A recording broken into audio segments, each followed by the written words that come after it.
नमस्ते दोस्तों।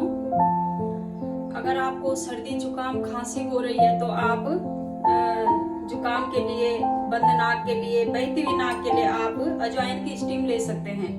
लेकिन ये स्टीम हमें सिर्फ ये गैस के चूल्हे पे लेनी होगी।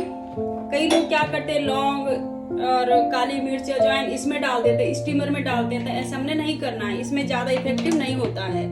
ज्यादा असर हमें इसी भाप से होता है जो हम पतीले में डालें, किसी भी बर्तन में डाल के पानी को उबाले, उबलने दें और फिर गैस अपना सिम पे कर दें। 1 चम्मच अजवाइन उसमें डाल दें, उसको उबलने दें अच्छे से और उसके बाद हम इसकी स्टीम ले सकते हैं।